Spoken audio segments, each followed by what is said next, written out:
A very good afternoon to all of you.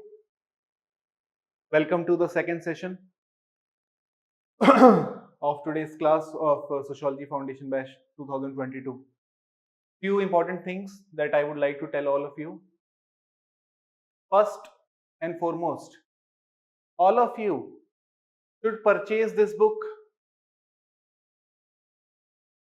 today itself or by tomorrow. Okay, the book's name is Vishal Publication Previous Year Questions. Vishal's Publication PYQs. It looks like this. Okay, this will cost you approximately 100 rupees. Okay, this is one book that tomorrow onward you should be having on your table. Okay, because it is very important to understand that whenever we study something, how much of the weightage that topic carries. And for that we have only one reference, previous year questions, and accordingly we can gauge ourselves that this topic is important to this extent, this topic is not so important unlike other topics. Okay, this is something that eventually you would also understand, but for that we should have this book before us. Okay, now I have told you that you should purchase previous year question book. Now that does not mean that you also start purchasing solved papers. Don't purchase solved PYQs.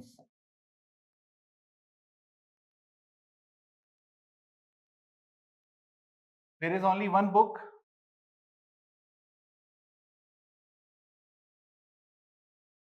that has solved PYQs, and that book is a publication by Chronicle.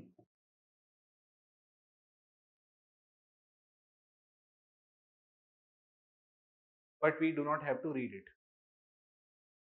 Why? Because I want you guys to understand that who makes these kind of books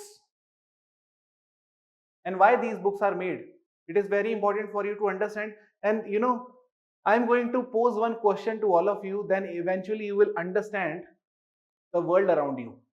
In just one question, okay, you will understand everything, and also how people are manipulated. Manipulation is also a part of our course, manipulation. And the first thing that comes to my mind when I speak about manipulation, before I speak anything further, I really want to ensure that all of you are feeling comfortable, all of you have had their lunch, all of you have had enough glass of water, and I hope that all of you are watching me seamlessly without any interruption. I hope the internet connection is also fine at your end, right? So just give me a thumbs up like this if everything is fine. Okay, cool. I think one person is waiting to be admitted. Okay.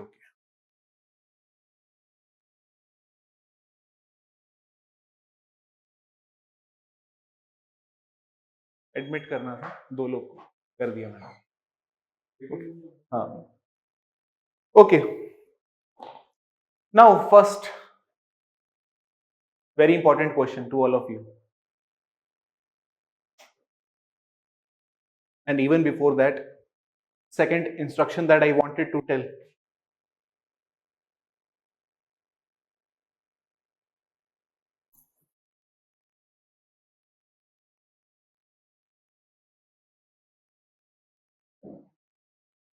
It is regarding watch time limit. A very hot topic.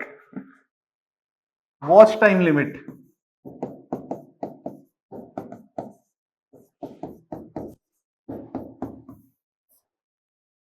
I thought I should only answer this question.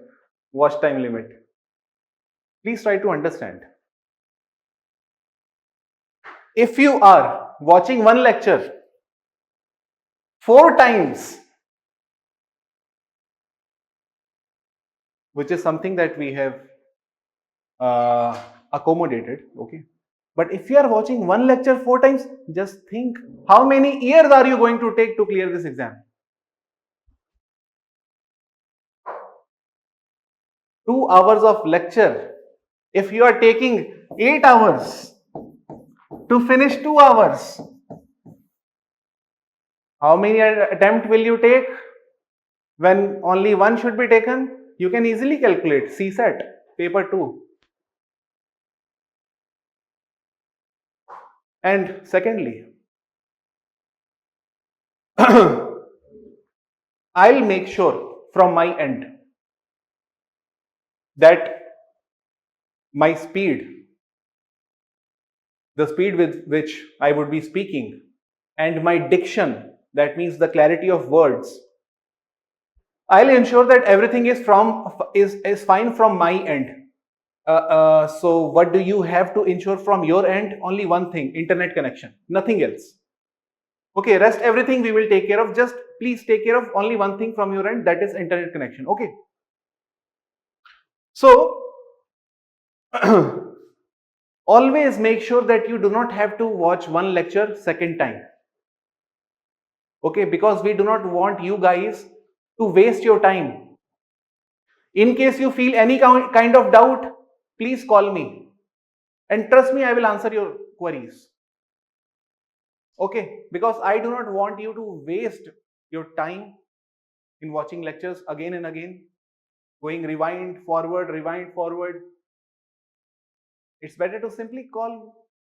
Just give me a call. I'll answer all the calls. Never in the history of my experience, teaching experience, have I ever hung up the phone of any student.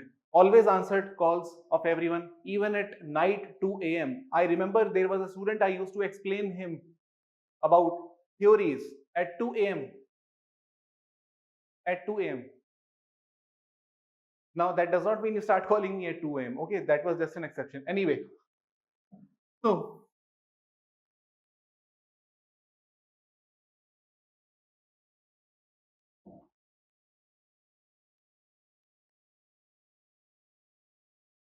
the most important question that I was talking about, which has changed, which has changed the whole world.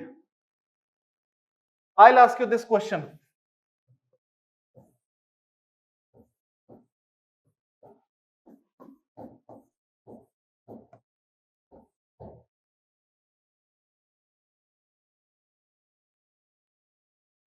Why do we pray? And trust me, this is not just another general question. The idea of French Revolution,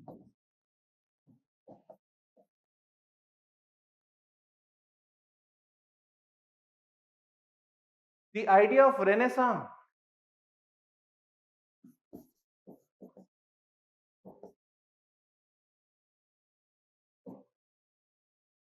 the idea of enlightenment,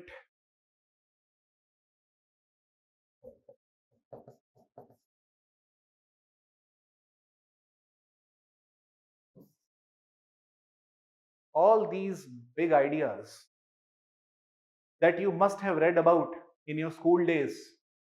One of the most boring word you might have confronted in your life, and till date you may not have any idea about that word, is Renaissance. All of you have heard this term. Very few people really understand the meaning of Renaissance. And unless you understand Renaissance, you would not be able to understand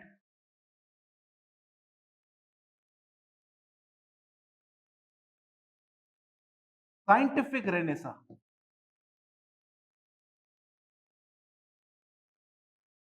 And unless you understand scientific renaissance, you would not be able to understand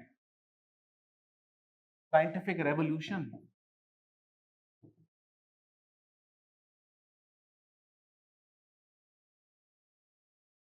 Okay, let me draw the map that you should also draw along with me. This will give you an idea about our first topic. The topic's name is first unit, Sociology, the discipline, part A, modernity and social changes in Europe and emergence of sociology.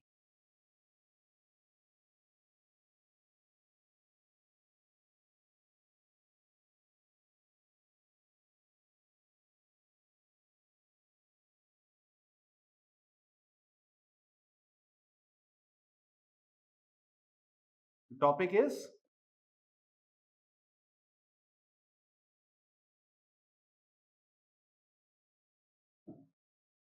sociology, the discipline,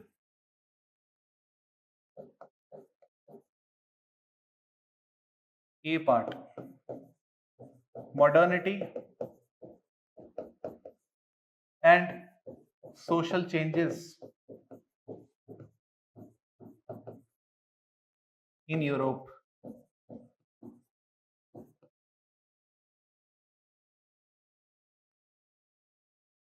And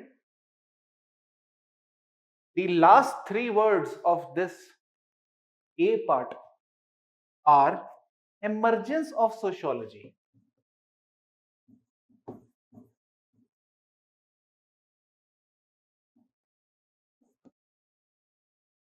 Do you know why in our syllabus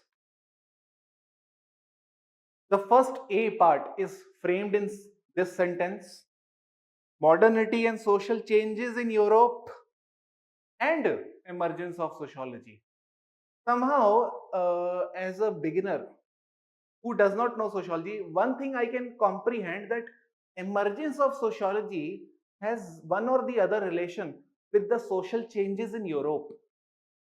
This is one thing that I can easily figure out without understanding or without reading anything as of yet. Okay. So, the focus is on modernity and social change in Europe. This is the thing that we are going to emphasize on. Now, the question is, what is modernity? A very common sense word. Okay, is it like that only? And what are those social changes in Europe? Draw one diagram with me.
The story starts from Middle Ages.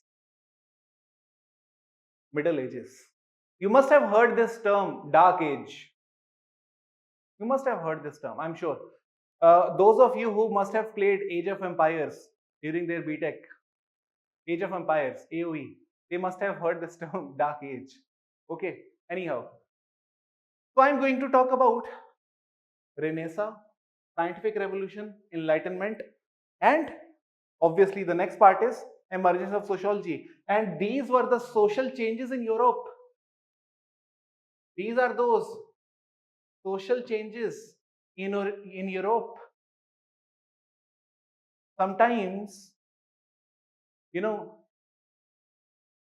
we wonder why social changes, why enlightenment happened only in Europe. Okay, everything starts from Europe. Industrial Revolution, England. Renaissance, Italy. The idea of liberty, equality, fraternity, French Revolution. And not just this, the very idea that sun is at the center of universe and earth rotates around the sun, this was also given to us by Europeans. The world revolves around Europe, and sociology is the product of those social changes, and that makes it inevitable on our part to go through these important landmark events. And how do we go about these events? One by one. That means we will start with Renaissance. Then we start with scientific revolution. Both of them are very much going on parallelly. There is no hardcore timeline. You cannot say that Renaissance started in the year 1352. ऐसा नहीं होता है ना. It's a phenomena. You cannot say, historians sometimes they tend to make very silly mistakes. They tend to capture everything in timeline just because they are so much fascinated by the idea of chronology. I don't know why. Anyhow,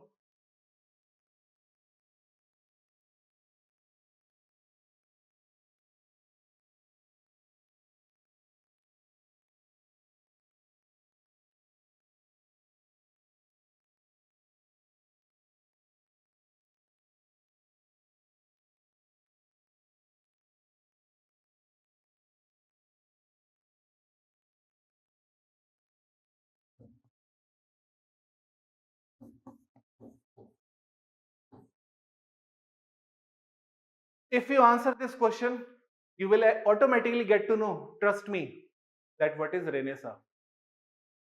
If I ask someone this question, why do we pray? What will be his response or what will be her response? Just few minutes back, one of my very close friend lost her mother. Just few minutes back, okay. On my arrival to this studio, I got to know about it. The only thing that I could say was, may her soul rest in peace.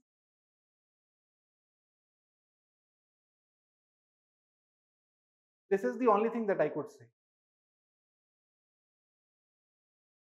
Sometimes I feel religion helps me to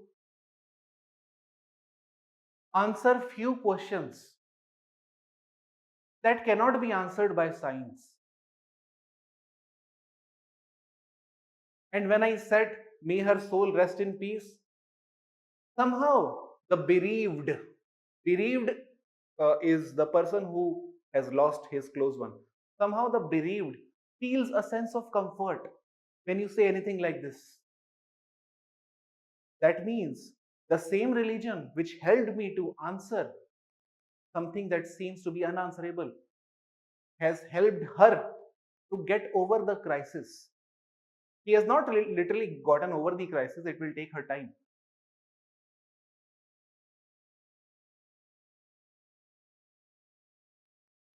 But the question is, why do we pray? It is not only about death. When you clear exam, when you become IAS, you will celebrate your success, you will go to temple, and you may even attribute your success to God. In the times of celebration, In the time of remorse,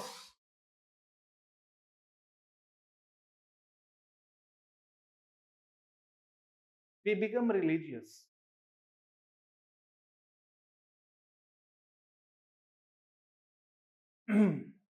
Now, the main question. What was the period of Renaissance? There was a point of time when how should I spend my life? How should I spend my entire day? What should I be doing? Everything was told to be. Everything was told to me by the church, the priestly class.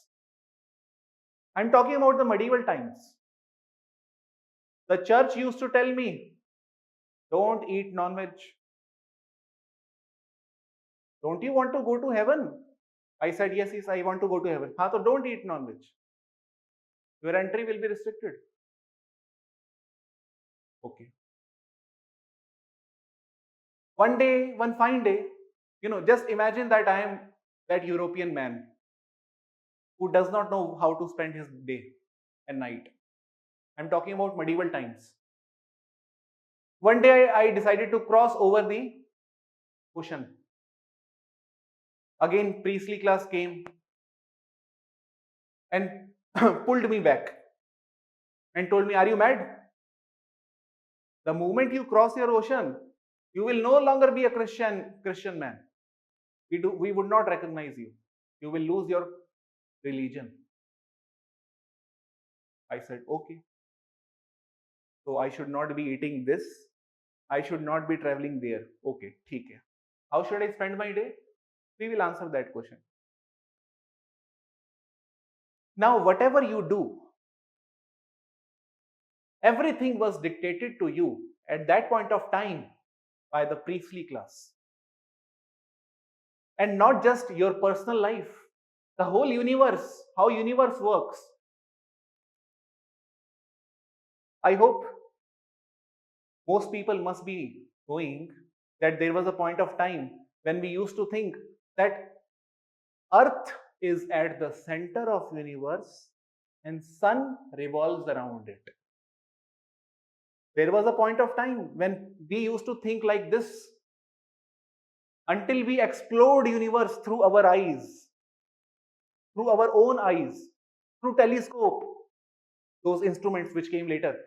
We only had this much idea that earth is at the center, sun revolves around it. And who told us this idea? Again, priestly class, church. And what was the time like during those days? Many people used to make paintings. Painting is one of the reflection of the society, the kind of societies we had during those times. And this is one reflection.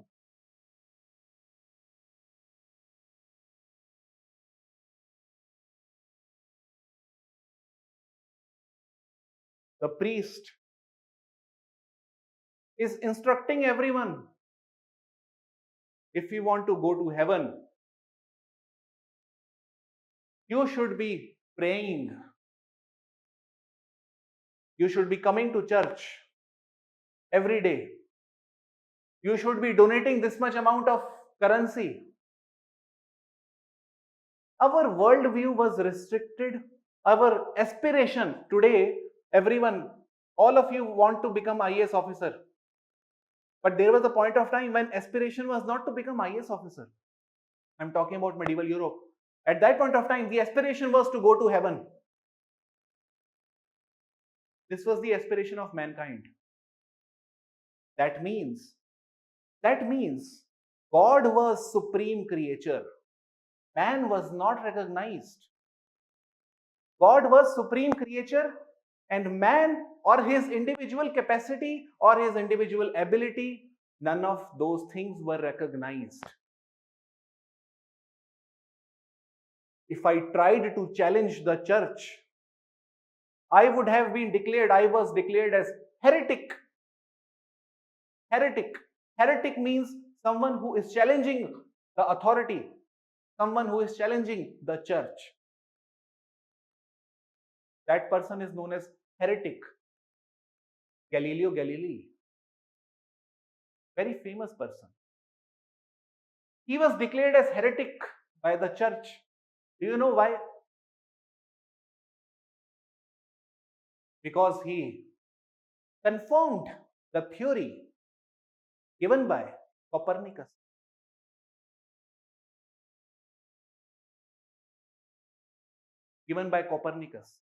Okay, let me show you some more pictures and then I will once again tell you the trajectory of Middle Age and Renaissance through one box.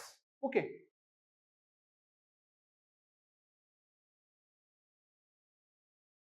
This was the kind of world that medieval Europe was.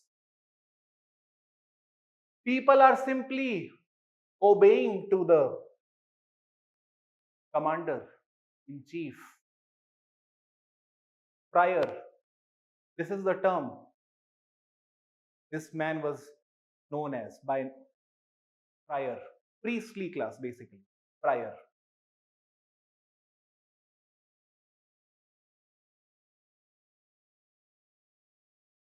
That's how people used to spend their day and night.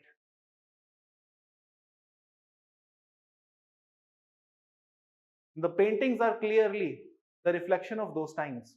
How much of the people were dependent on religion for explanation of everything that they used to see around them. For every other thing, they used to go to priestly class. Can I do this? Are you sure my entry to heaven would not be restricted if I do this? No, no, your entry would be restricted. Don't do this. Okay, okay, I won't do this.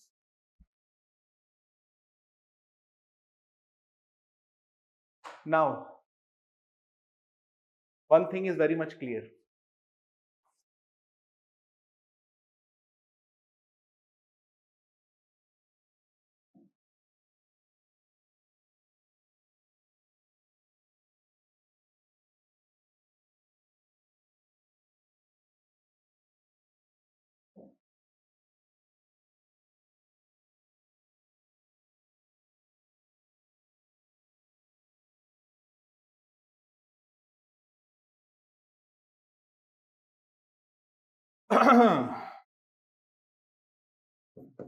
Middle Age, Renaissance.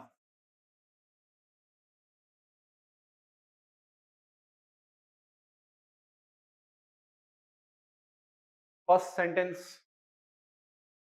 During the times of Middle Age, did man have any recognition? Man did not have any recognition. The center of the universe was God only.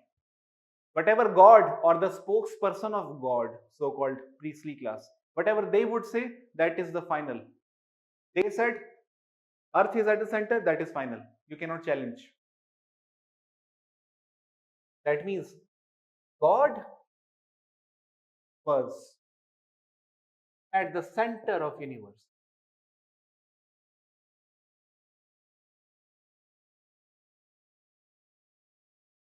God was at the center of universe. Okay. And the worldview was religious.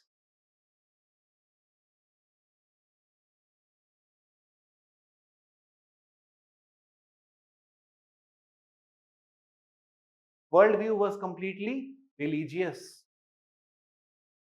And that also means that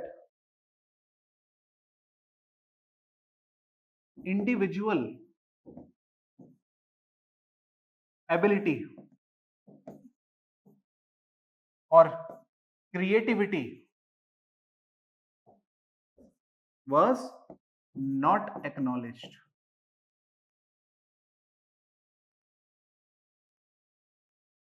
Was not acknowledged.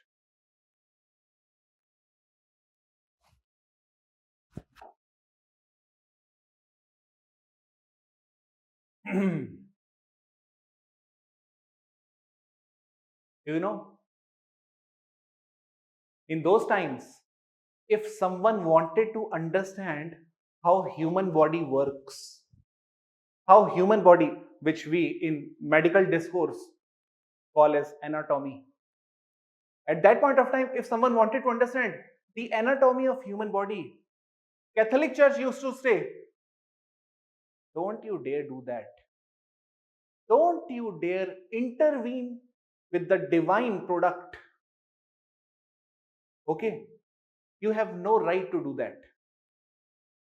This is natural evolution. People will gradually become adult and ultimately face death and go to heaven. And in this whole duration of their lifeline, you cannot ever try to intervene or to, intersect or to cut the body or to understand the working of human body. Don't you dare do that. Okay. So that way, medical science also could not develop during that time. Everything was restricted. Individual expression. If I was a painter, let us suppose, if I wanted to paint something, I could not paint man or the way he used to spend his life. I could not paint women or children. The only thing that I could paint was godly figures. Godly figures. And that is why I'm sure you must have seen a lot kind of those paintings in museums when you were child, when you were in your infant stage. Okay, heavenly figures, horses having halo over their head. These were the kind of paintings. Individual expression was completely disregarded. God was at center of universe, worldview was religious, individual ability was not acknowledged. But one fine day,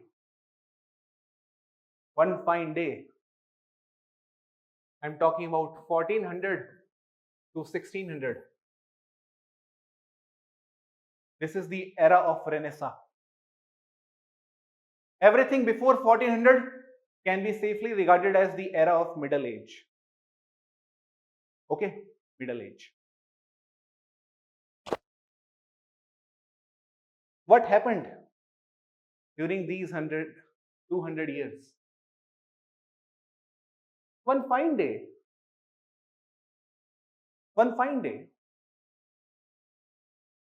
these people who were restricted, they started questioning the church.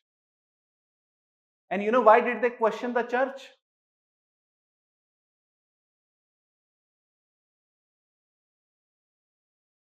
Renaissance is one period which is characterized by restoration of the Greek and Roman literature. Greek and Roman literature. And when Europeans got exposure to Greek and Roman literature, after Holy War between Muslims and Christians, okay, and trade expansion, they got to know that what are we doing with our lives? Greeks and Romans are so much advanced. What are we doing with our lives? This priestly class has actually made us underdeveloped. Those Greek and Roman people, they had the concept of logic, reason, Aristotle, Plato. And what were we doing, the Europeans, Italians, French people? They were doing nothing. And then suddenly they realized we should start exploring ourselves also. Enough of God, enough of heaven. We should start exploring ourselves now. And that was the time when the center of universe had become mankind.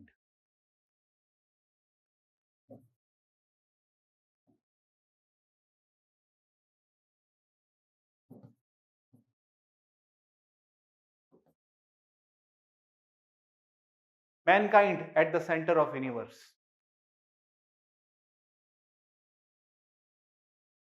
Worldview.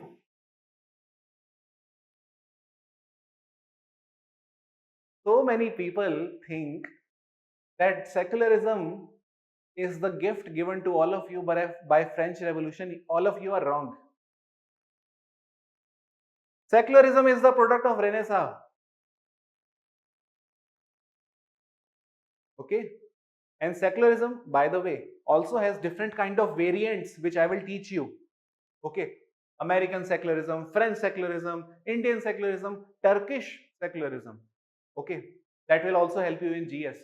But for the time being, specifically in those times, the meaning of secularism was only one.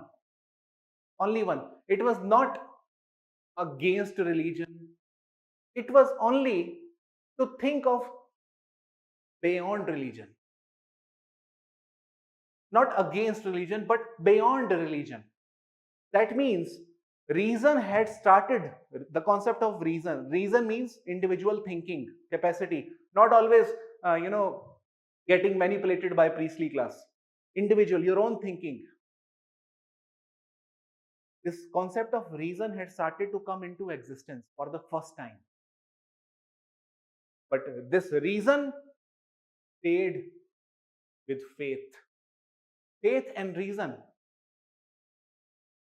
stayed together. It was not that reason was against faith in those times. Reason plus faith, both of them were there. Okay. So the worldview was secular, or worldview had started to become secular. Had started to become secular. Okay. But not, it was not against a religion. They did not question the concept of God. They agreed, okay, God is there, oh, God is there, okay, okay. But let us also explore ourselves now. What are we? We, the mankind. Who are we? What are the potentials in us? And such is the potential of humankind. Such is the potential of humankind. Today, if I'm talking to you, if I'm conducting this lecture, it is only possible because of the innovation done by mankind. Zoom, internet. In the times of crisis, don't you think we have had pandemic even before this COVID? But during those times, there was no concept of online class. It is only because of the innovation that mankind has done. And those innovations, how did we come to regard those innovations? How did we come to celebrate those innovations? We could not have celebrated those innovations, or we could not have gotten this opportunity to explore our potential if we had not challenged religion in the first place.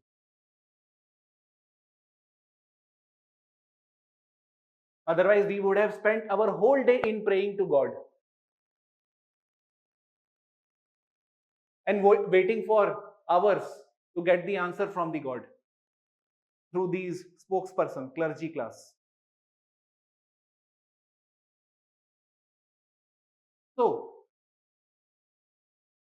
individualism.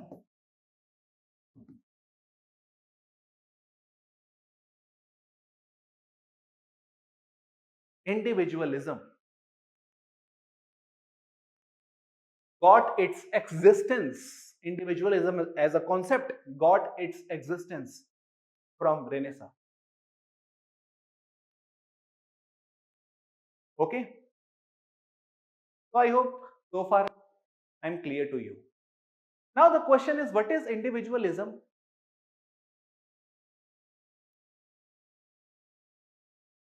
And what are those so-called innovations that mankind gave to all of us during these 200 years, 1400 to 1600? What are those innovations that we celebrated and we are celebrating till date? You know, there was a point of time when we used to celebrate only God or the divine achievements or the godly intervention. To celebrate individual or man is a very recent phenomena. It is a modern phenomena. You know, we celebrate people when they get Nobel Prize. We celebrate people when they get Man Booker Prize. We celebrate people when they get Oscars. But do you know this celebration owes its existence to Renaissance? Otherwise, we used to celebrate only God and used to think only God is great. Nobody else can be as great as God. But today, some people are also called as superhuman, almost equivalent to God. Okay, anyhow, some of the greatest achievements of the mankind during these 200 years. Let me talk about those achievements.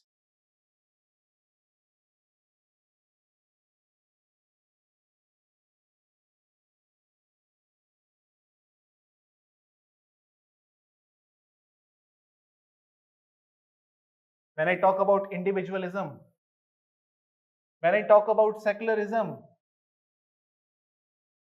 both of these are part of a philosophy called as humanism.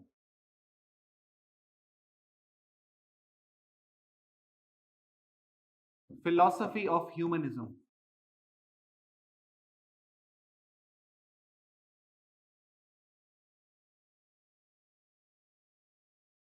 Individualism and secularism are the part and parcel of a bigger philosophy called as humanism. And humanism was the philosophy of Renaissance.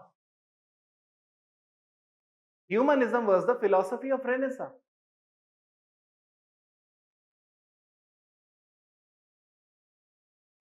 And simple meaning of humanism is centering around human. No more God, human, mankind. Okay. This was actually a challenge to the orthodox Christian worldview.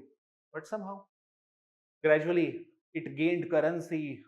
People started acknowledging the inventions made by humankind and the emancipation. Emancipation means you get liberated. You get to know the real world. You get over that smoke screen created by priestly class.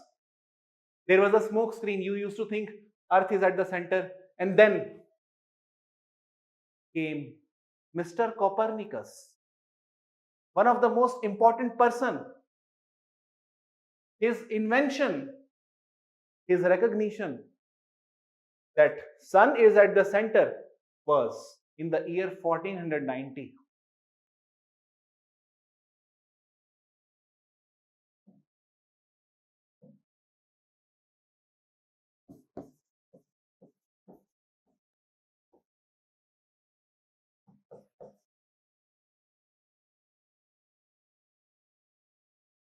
Copernicus.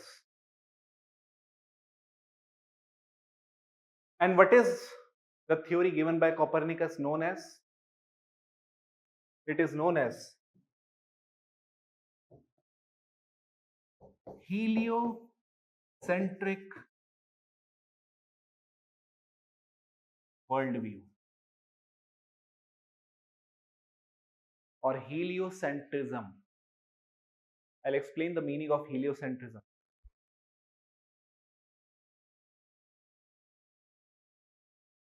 Helio. Helio is a root word of sun. Okay. Helio means sun. Heliocentrism, that means sun is at center. And what was the old world view? Earth is at center, and how do we regard Earth as what is the term that we call? It is called as geo. So the earlier worldview was geocentrism. Copernicus challenged the church and came up with his theory called as heliocentrism. Okay, so heliocentrism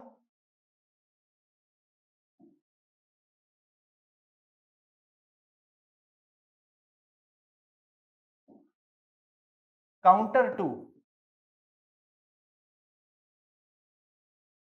geocentrism.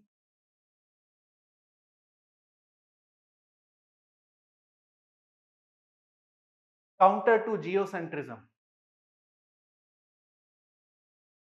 And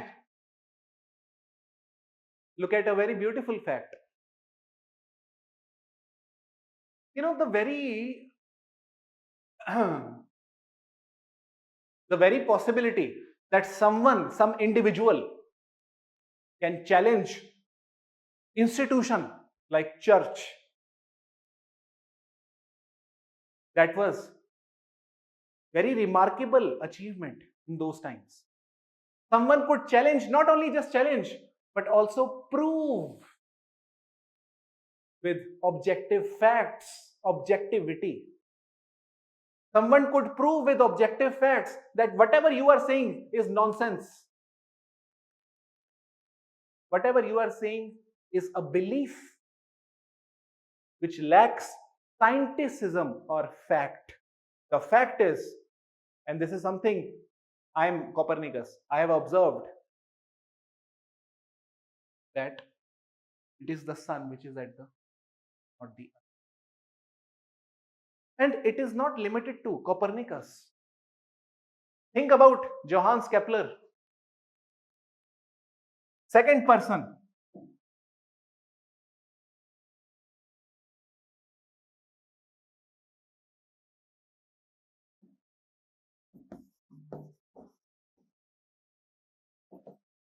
Johannes Kepler.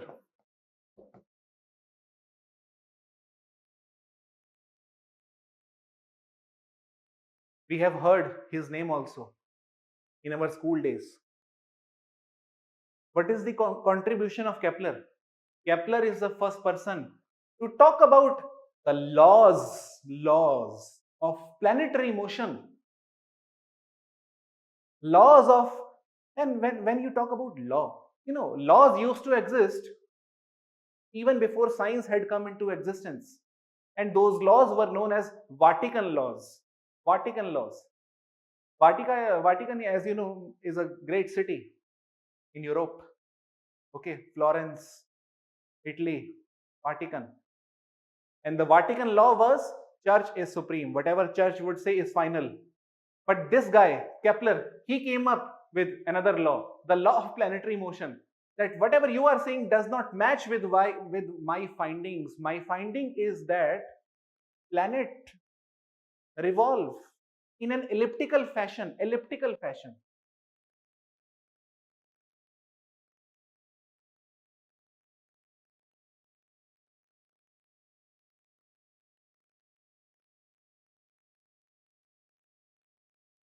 This is the sun, and Kepler discovered the motion of orbits, or the orbit was like this. This was Kepler's finding. Otherwise, people used to make solar system like this.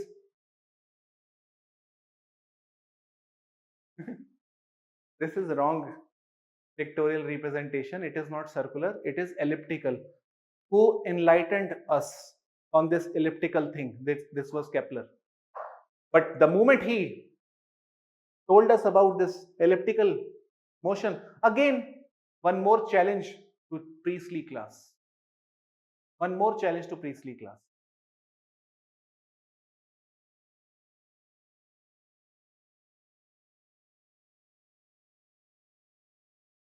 And why I am giving you example of these scholars?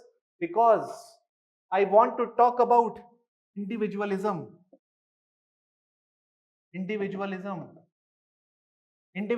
means man has the potential and man can reveal the truth better than God.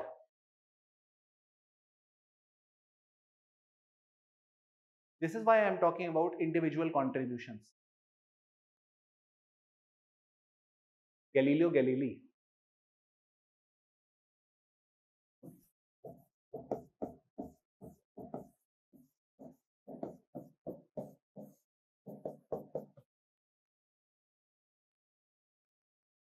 I think it is IE or EI.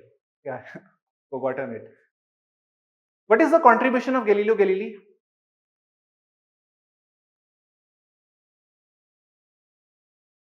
He actually verified the claim made by Copernicus. And what was the claim made by Copernicus? That sun is at the center. He verified it, and he also opposed church. And finally, church declared that enough of you stupid individuals, what do you think of yourselves? that we have been stupid to rule over all of you for centuries together in the name of God? Do you think we are stupid? I will now declare you as heretic. You are charged of blasphemy.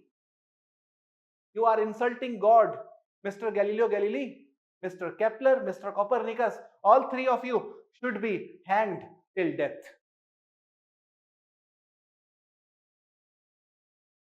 This was the power of church. Nobody could challenge church at that point of time.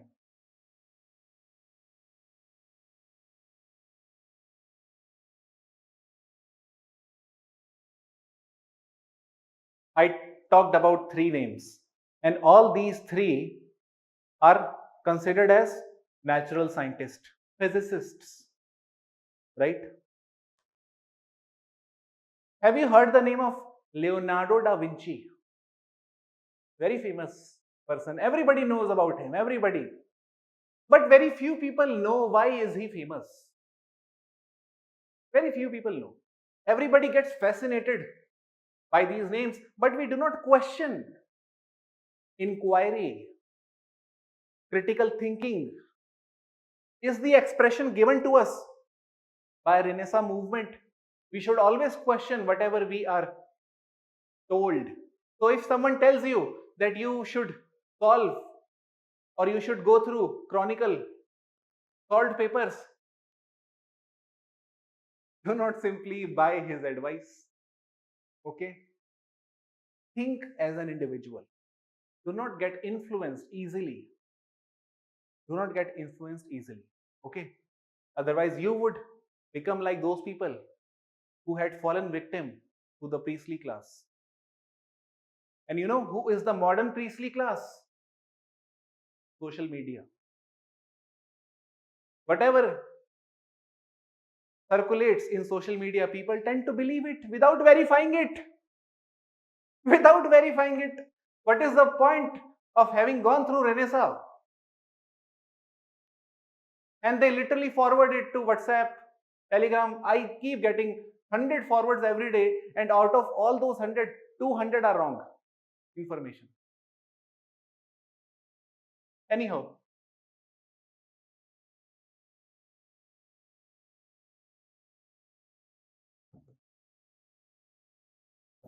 Leonardo da Vinci.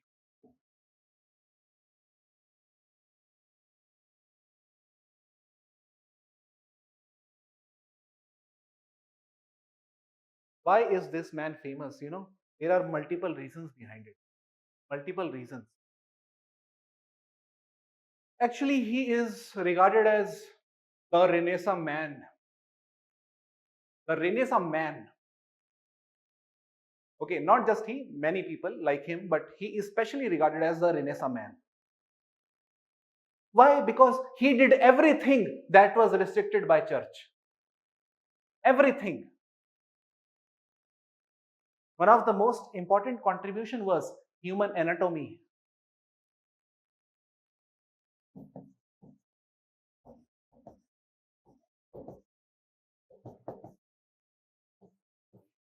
Working of human anatomy.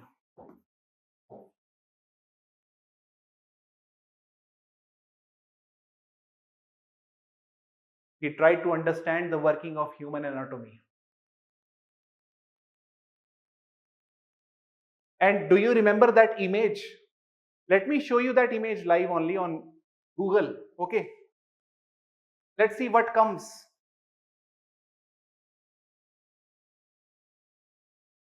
And then you will remember this thing forever. Why Leonardo da Vinci has become so popular.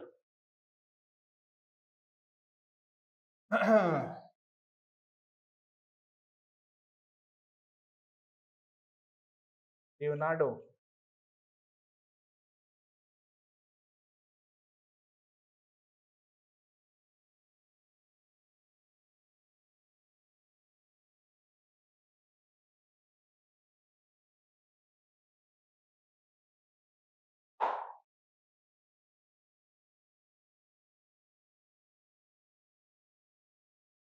Remember this image?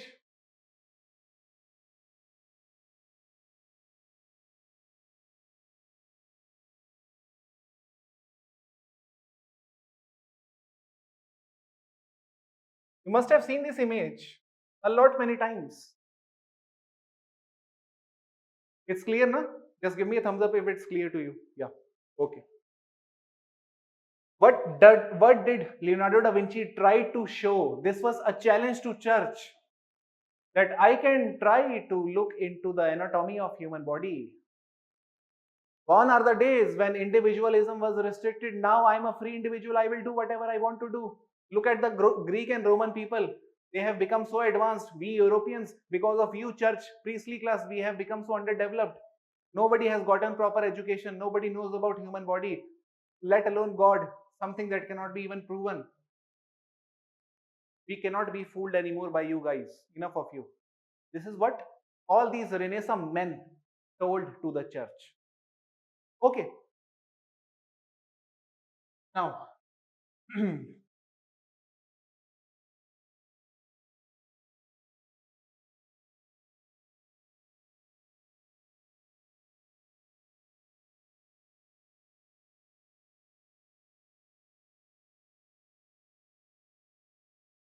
one last important man from that era. In fact, two more people. All of you must have heard the name of great English poet Shakespeare, William Shakespeare. Why did he become so famous? Again, because he was a Renaissance man. William Shakespeare. And all these people that I talked about have made contribution, individual contribution, a unique individual contribution in their respective fields. One field is literary work. William Shakespeare.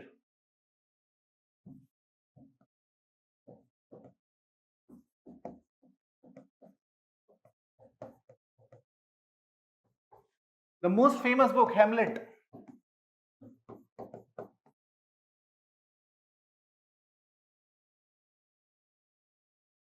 Leonardo da Vinci. Most famous painting, Mona Lisa.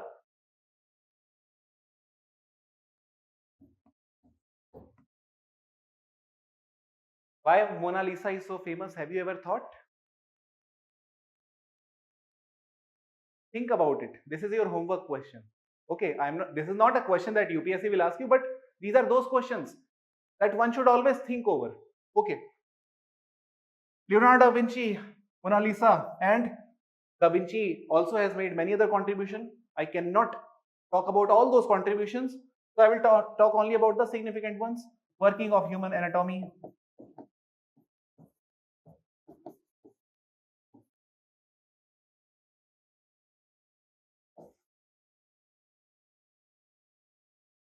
There is one more man, Filippo Brunelleschi, something like that. Regarded as the inventor of printing press. In those times, the modern design of printing press. Okay, modern design of printing press.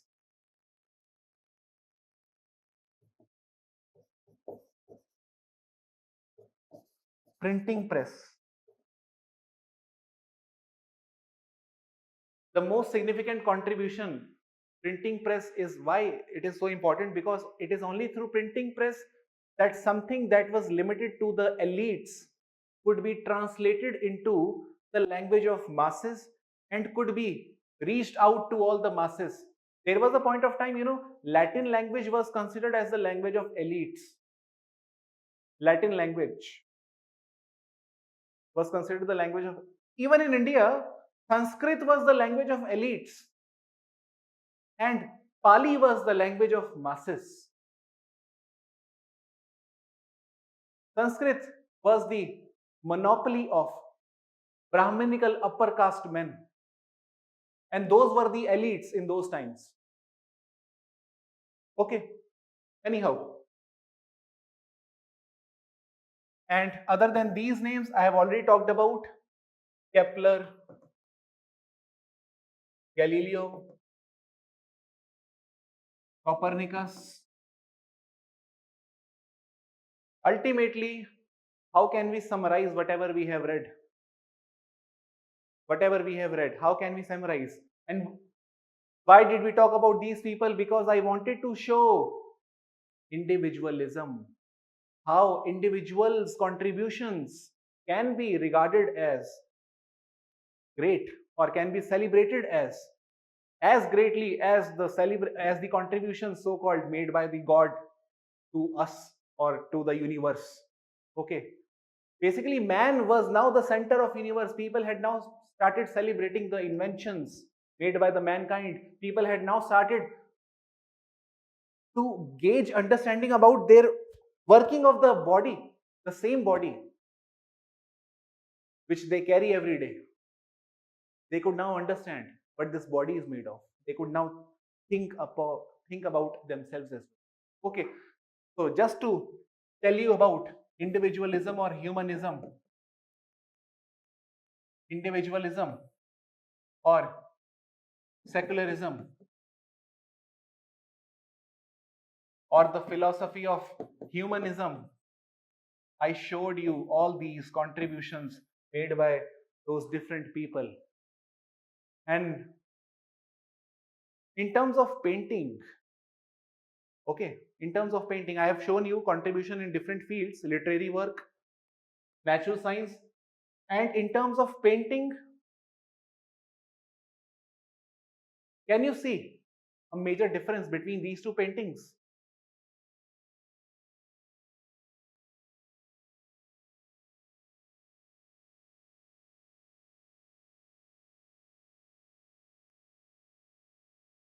Do you know this is only one image?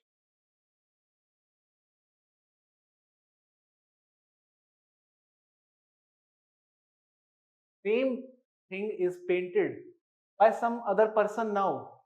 But this is the painting of the times of Renaissance. And this is the painting of the times of Middle Ages. Can you see the difference? The same famous painting called as Madonna and the Child. This is the name of painting, Madonna and the Child. How Madonna and her child was portrayed or painted in the Middle Ages, and how the same is now being given a humanist dimension. It is looking now more like human. And here Madonna and child are surrounded by angels. In the Middle Ages, the same painting, you will see Madonna and child are surrounded by angels. And Madonna is not given proper face, not given so much importance to the face of human or expression or smile. Major emphasis was given on the divine portrayal of the gods and godly figures. But during the times of Renaissance, man had become center of universe, and therefore even single and every expression that man used to have was depicted as it is. And this is why Mona Lisa had become so famous, because she is not just an imagination of Leonardo da Vinci. Mona Lisa is someone whose painting marked a departure from God to mankind as the center. Okay, so this was all about Renaissance or the philosophy of humanism, which can be safely regarded as the philosophy that gave to us the ideology of secularism, individualism for the first time. I hope everything is clear to you. Okay, nice. Now, let us come to the second aspect.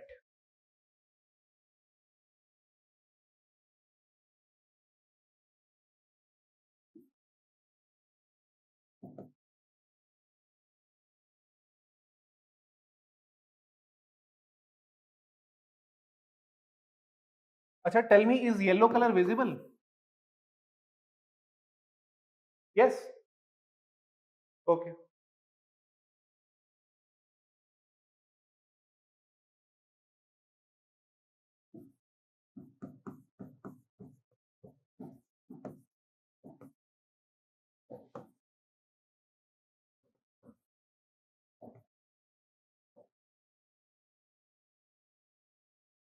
These two are over.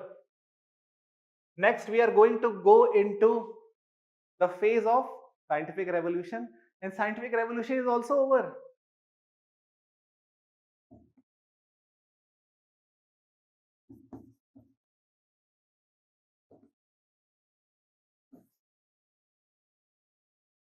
Okay, we have covered three things so far. Middle Ages, now you know. Renaissance, now you know. Scientific revolution.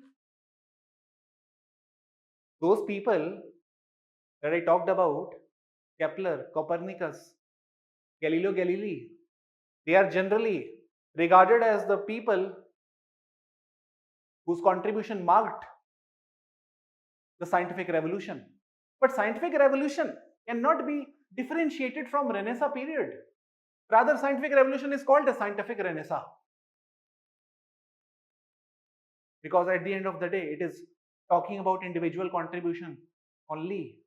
It is talking about individualism and his expression, his creativity, his innovation, his contribution to the mankind. The man designing the world for the man. The world is no longer designed by the God for the man, rather it is now the man who is shaping the destiny of all the men.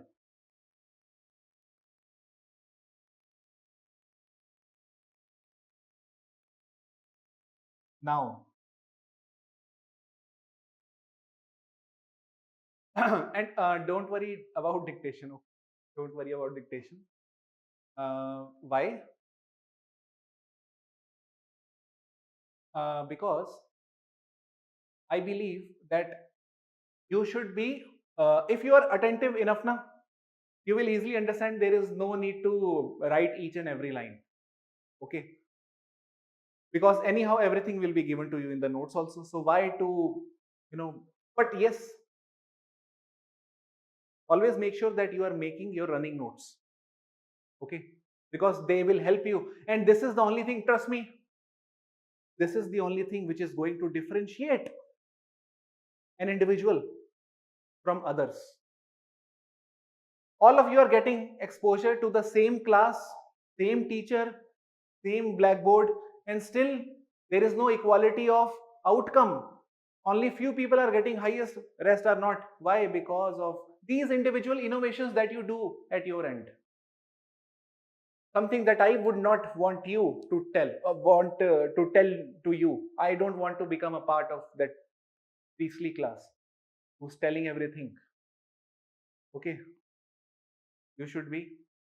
I feel you guys are enlightened enough to understand these things. Anyhow, scientific revolution. Now, next comes enlightenment.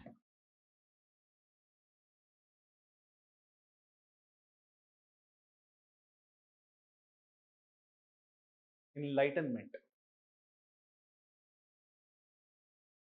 Don't you think enlightenment, although generally historians call it as a phase in history, in the phase of European history, but I feel Renaissance implies enlightenment. Renaissance in itself implies enlightenment only. What do we mean by enlightenment? The word enlightenment. Enlighten means that now you got to know something that was not known to you in a very simple language. Enlightened. And whatever now you got to know is based on facts also and based on reason, individual capacity to think. Whatever now you know is based on facts, the verifiable facts. If I get hundred of WhatsApp messages every day, I may start believing that the world will get over in the year 2020 or 2030 now. Okay, 2020 वाला 2010 में चल रहा था, अब तो 2020 निकल गया, तो अब 2030 वाला बोल रहे हैं. So if I start reading WhatsApp messages, I may start believing that world is going to get over in 2030. But if I read scientific literature and if I try to find facts related to this information, I would not find anything. I would only find one thing, that is myth. myth, ancient texts, Mayan calendar, all those things, and some interpretations on those Mayan calendar. We cannot decipher that text. How can we make interpretations? But the moment you talk about interpretations, now everything has become subjected to opinions, the never-ending opinions. Everybody has one or the other opinion today about Israel and Palestine. Nobody is talking about the real cause of war between these two nation states. The real cause of the fight between these two nation states is what? Jesus Christ. Jerusalem. Jerusalem, where they feel Jesus Christ was born. The fight is to claim that land. It is a fight of reclamation of space. Reclamation of the space which they believe is the holy space. It is nothing less than crusade. Crusade is generally characterized as a war between Muslims and Christians. Okay. It is a form of crusade only. Anyhow, before talking about enlightenment, I would like to talk about the same question which I posed to you initially. Okay? हमने ये 3 कर लिया, अब हमने यहाँ पे आना है. इससे पहले हमें एक क्वेश्चन को फिर से समझना है.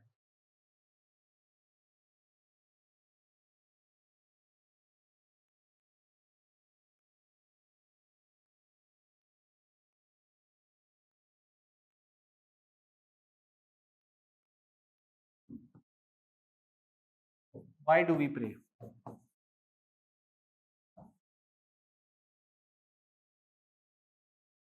Same question once again.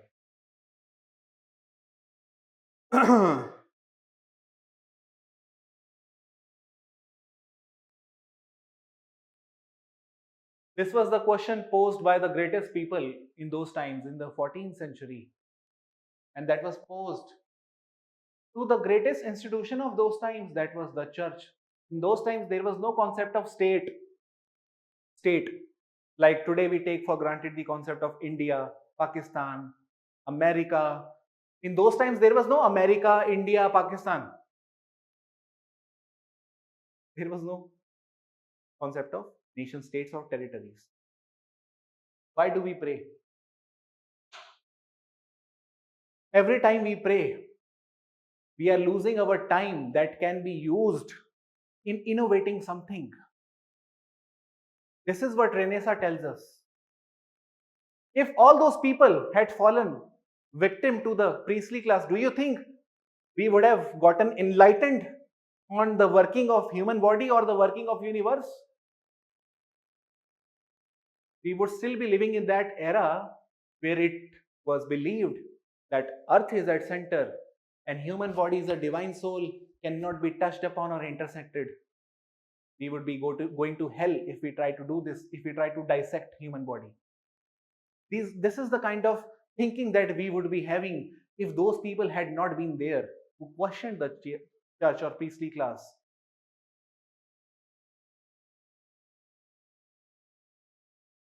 And it is only because of religion that the world is suffering today.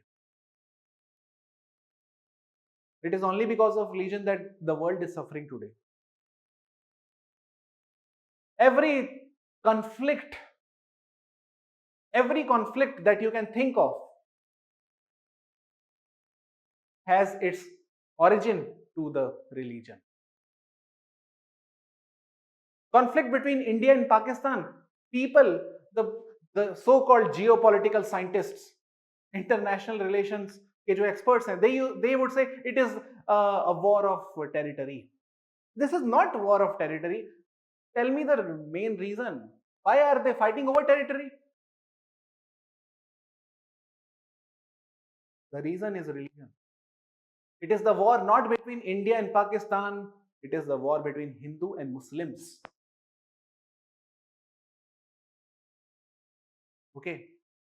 That means our worldview has not yet changed. And this is why only few people are celebrated till date. The people from 15th century, only few, only because they had gotten enlightened, and we are still not enlightened. Bhimrao Ambedkar, the same man who gifted us constitution, we accepted his gift, but he also told us, burn the Shastras.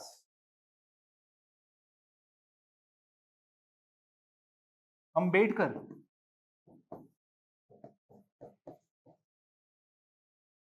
the same man who gave us constitution, he also told us, please burn the Shastras.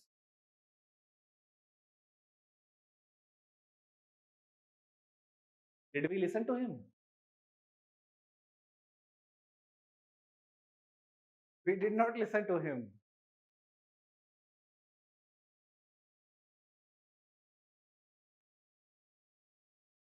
Do you know who is Manu? You must have heard this name, Manu. Manu Smriti. Manu. ये मनु कौन है? Who is Manu?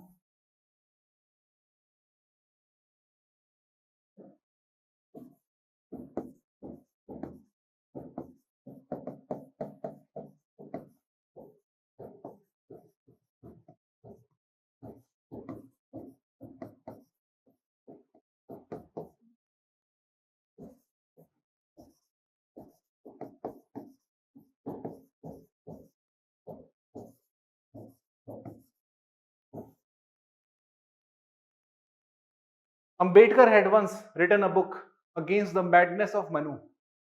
This is the book name written by Ambedkar against the madness of Manu. He was against the madness of Manu. The question is, who is Manu? Huh? It's very difficult to answer this question. Do you know this? People tell me, or you would find many people telling you, Manu was the first lawyer. Okay, if there was any such profession during those times, he was the first lawyer, Indian lawyer. Okay, not the modern lawyer. Okay, Manu Shastra, when you talk about Manu Smriti, okay, that is also considered as a law book. Okay, just like Dharma Shastra, it is also considered as a law book. Okay, anyhow, people also say that Manu was the first ever man born on Indian soil. That way, Manu is the progenitor of humanity. Just like in Christianity, we believe Adam is the first man. Similarly, in Indian philosophy, in Hinduism, we believe Manu was the first man to have gotten birth on Indian soil. But this is only one part of the story. If you look at Manu from the perspective of South Indian texts, you will understand that he is the son of King Vivasanka. Some king was there. Okay, and Manu is the son of that king. Vivasant, something like that. Okay, I'm not able to recall the name of that king. But this itself shows there is no fact about Manu. And Manu is simply a creation, divine creation. Without having any empirical existence, we still believe in Manu Smriti. And we think we have passed the age of enlightenment. No, we are still living in the Middle Ages. India is still living in the Middle Ages. We still believe in caste system. We have not yet gotten enlightened. After every 5 years, your belief in caste system will get more and more strengthened, because caste is now politicized. Democracy talks about equality of opportunity irrespective of your caste, class, race, sex. But when they get opportunity, they forget about equality and they take the names of caste, which can help them win the election. And here comes the concept of vote bank politics. Caste has become the modern vote bank.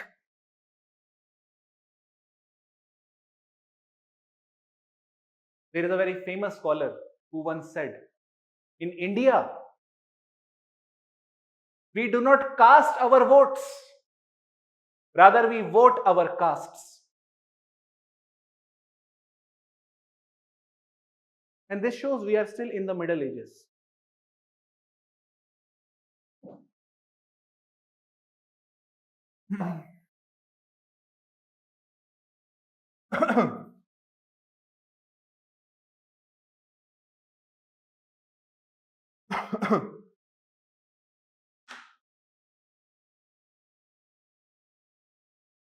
I would have to take your leave today because my friend, he has lost her mother, would have to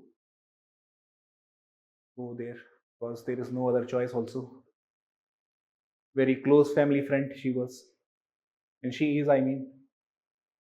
So in case you had any kind of doubt so far, let me ask them to enable the chat box and we will continue from here tomorrow itself.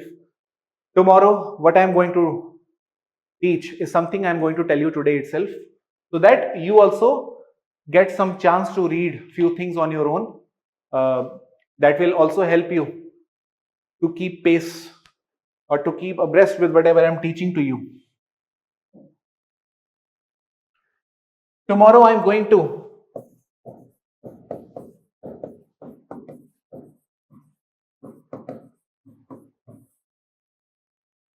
finish this enlightenment, and then we will jump to French Revolution,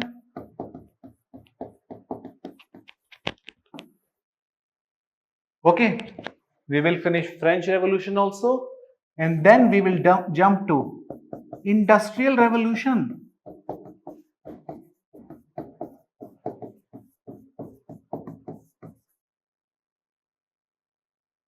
And all these events are what? All these events are reflection of the social changes in Europe, something that is written in your syllabus. Social changes in Europe.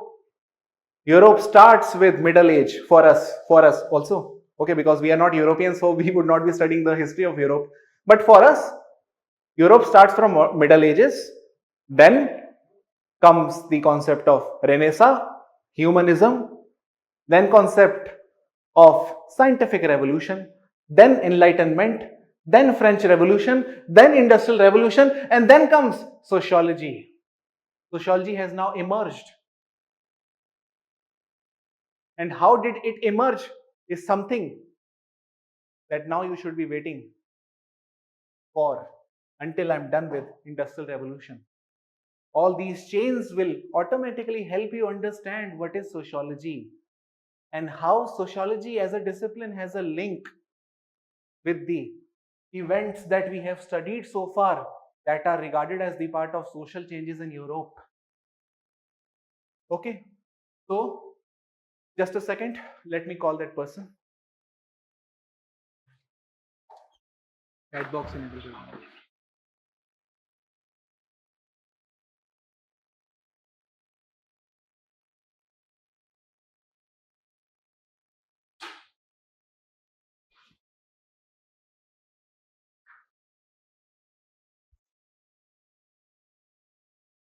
Yes, the chat box is now enabled and you may ask your questions.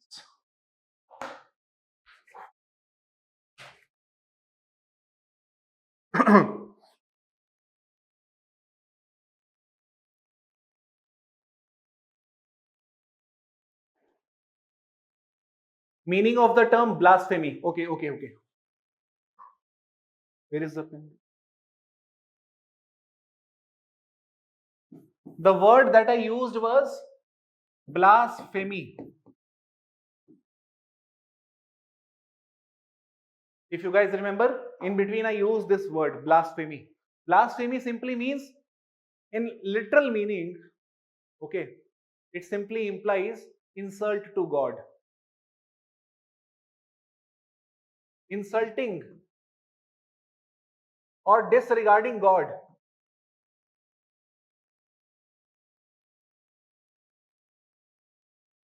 God or anything religious.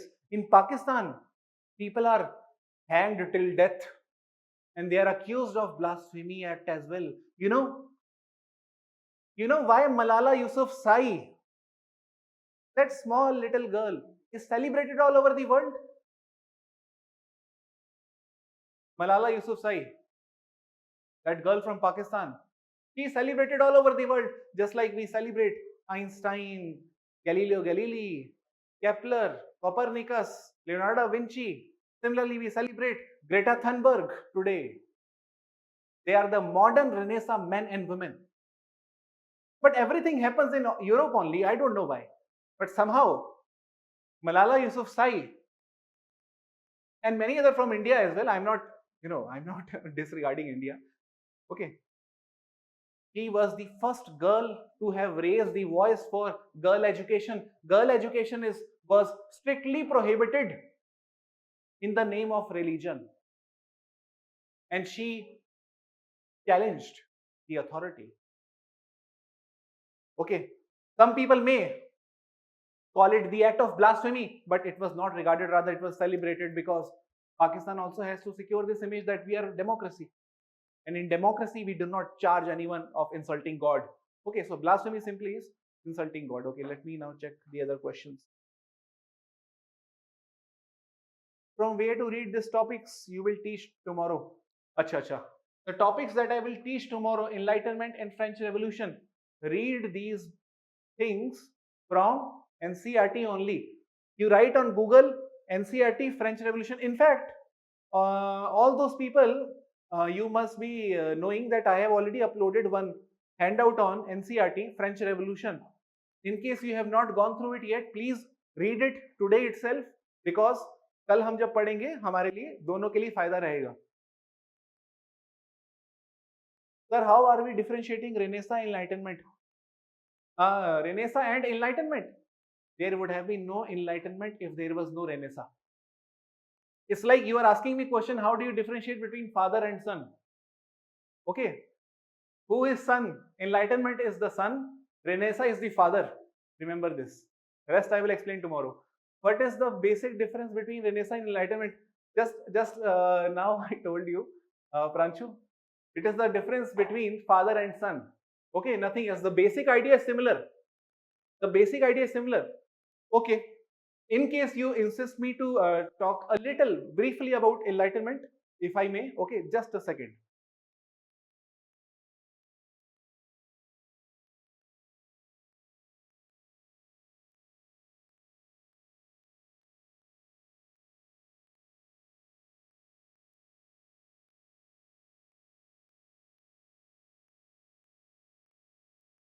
Renaissance, scientific revolution, enlightenment.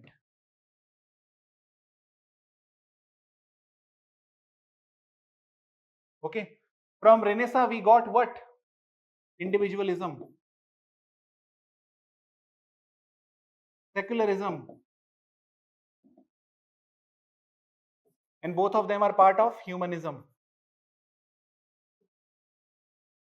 From scientific revolution, what did we get?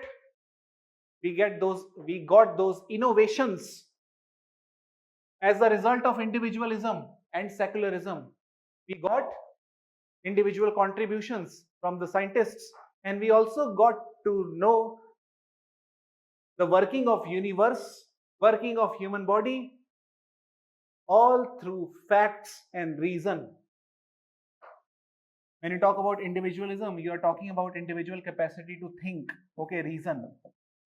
And it is only because of these attributes that we got to know about inventions based on facts, verifiable facts.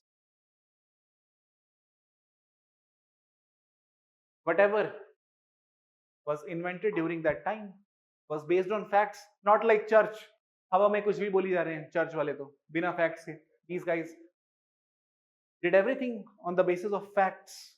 And when you talk about fact, that means you are talking about empiricism. Empiricism. What is the meaning of empiricism? Although I will explain all these things in the Enlightenment also.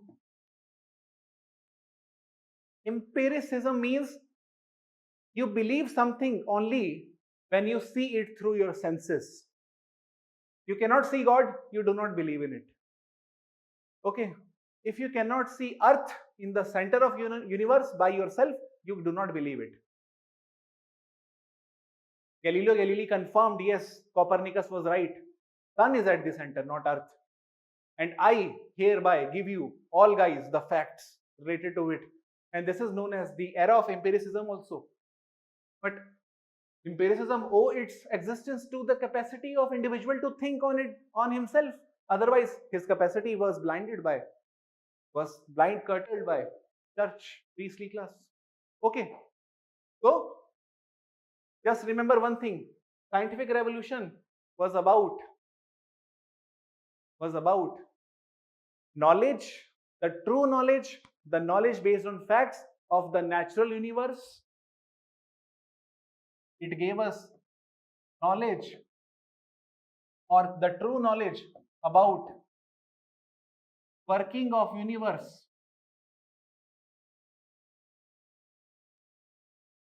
And enlightenment gave us knowledge about working of society. Society word यहां से शुरू हो गया. Society इसलिए ये बड़ा important है. This is why this is important. Knowledge about working of society. What is the scientific form of governance? How people should be ruled? Should they be ruled by the priestly class? And why? Priestly class would say, because we have authority from divine agency. We will ask them, show us the proof. Enough of you. Show us the proof. Which kind of certificate do you have from divine agency to rule over us? Nonsense. Just like all your explanations about natural universe, I know the same explanation is about the social world that you are giving, that we should be ruled by monarchy. No. The true form of governance is something that we got enlightened on only by the enlightenment. Okay, I'll explain you all these things tomorrow also. Now, Acha, did you get it what I just explained? अभी तक के लिए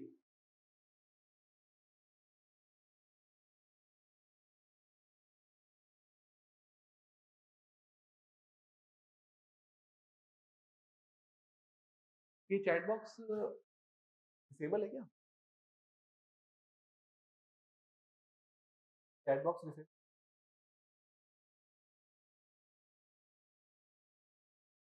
Okay. Yes, sir. Yes, perfect. Okay, perfect. Thank you. Perfect है, बहुत ही बढ़िया है. India casts a epitome of conflict. Can we say it's the availability of quality education which has not reached to the maturity? Very good, Sohini. Yes, definitely. We would be engaged in conflict until we get over our traditional thinking process, and religion is the main root to all those traditional thinking. Okay, when I'll teach you Auguste Comte, the founder of positivism, I'll explain all these things, why we are still engaged in conflict. Okay, but for the time being, our task is to understand whatever we have gone through so far. Tomorrow is enlightenment. Again, I will go through all these things that I've dealt so far, and then I will jump to enlightenment quickly within 5 minutes of revision. Every day I will come here and help you in revising whatever I have taught you in the last class in 2 or 3 minutes. Okay. And then finally, we will move to French Revolution and Industrial Revolution. Difference between humanism and individualism. Humanism is a philosophy. What is your name? Shivam? Shivam? Humanism is a philosophy. Philosophy of Renaissance. Okay. And individualism is a part of that philosophy. So I hope everything is now clear, sir, why it is called scientific revolution. Scientific revolution, why it is called? Because it was all about the working of universe. So-called the domain of science. Science is something that is characterized by reason, logic, thinking, individual capacity to act, fact, empiricism, verifiability, reliability of data, collection of data, graph, causal analysis, comparison. All these things are only and only the product of science. They are not found in religion. You do not collect data in religion. Okay. You said as we Indians are still in the Middle Age, then how do you defend was abolished, which can be more marked as Renaissance, meaning mankind. Your name Devi Prasad Mohapatra. Okay, meaning mankind. We also explain scientific revolution. Yes, yes, yes. Yes, yes, Devi Prasad Mohapatra.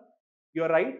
I have never said that we will always remain in this era of Middle Age. Okay. India is a very typical case.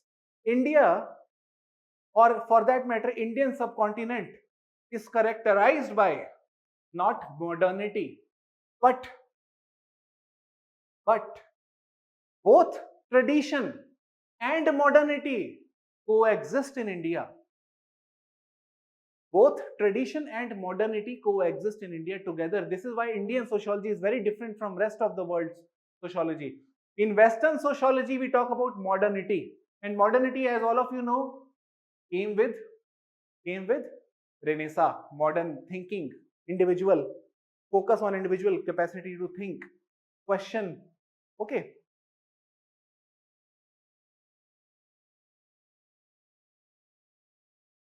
Manually get the materials, but all other books we should have for reference. Okay, Sudarshan. Yes, material will be given to you guys very, very soon. Very soon. Okay. Once we are done with, the moment we are done with one A part, that is most probably by tomorrow or maybe by day after. Okay. Tomorrow we will try to finish it. In case if we are not, then by day after you will get the notes of 1A. Till then you just have to follow whatever we are dealing with here in the class itself, so that by the time you get notes, you get to understand everything in just one go. Everything will be written in a very simple language with some graphics. Okay, so it will help you retain the information.